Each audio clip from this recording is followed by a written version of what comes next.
talking about 4 underused exercises for strong knees. And so these are going to be exercises that you're not going to need a whole lot of equipment for, maybe a little bit of free weight, stability ball, and some sort of resistance around. For our first one, we're going to use a kettlebell or a dumbbell. We're going to hold it up just underneath your chin. This is called the Goblet Squat. And so this is going to be safe for people, especially that have any sort of issues with back pain.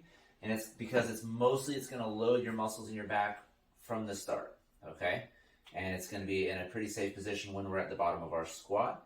So we're going to place the kettlebell right against your chest, keep your chest high. And as we drop into our squat, you're going to feel this target both the glutes and the quads. Coming back up.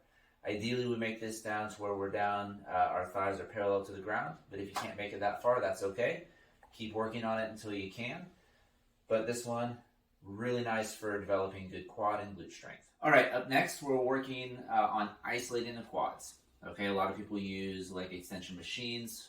I'm not really a massive fan of that just because not very functional, doesn't work on your balance. So today we're going to use a stability ball. You can either use a 55 or a 65 centimeter ball. In this case, she's going to have the ball starting mid-back, and as she comes down, it's going to roll up to right between her shoulder blades. Now we want to come down again to where our knees are 90 degrees and come back up. And I don't want to tuck my hips up underneath the ball. I want to keep my chest high, and I don't want the ball to push me forward. So adjust your stance as you need. Let's come on again. And so this one's going to do a real nice job hitting the quads.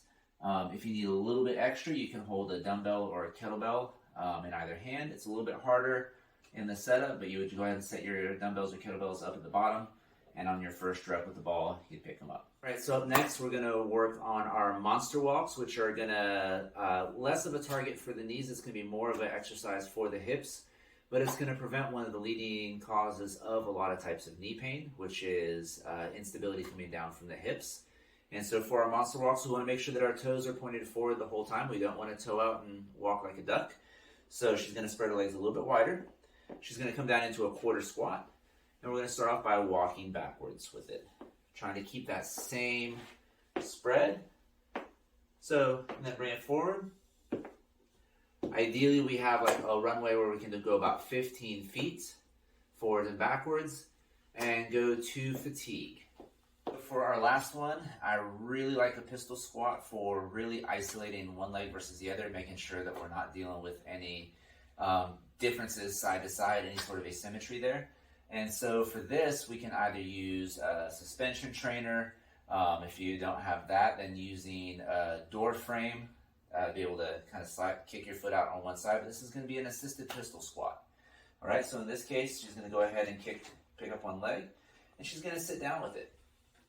And then you can use, kind of however much depth you can get. If you can only go halfway and you can't get back up, you can use the door frame or the suspension trainer to pull yourself back up into this. One more time.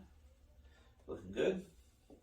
And as always, if we're dealing with any pain here, we want to go ahead and make sure that we do not push into the pain, and make sure we do both sides. So there you have it, 4 underused exercises for strong knees. If you have any questions about these, leave them in the comments below or message us at Biomechanics Physiotherapy. And thanks for watching.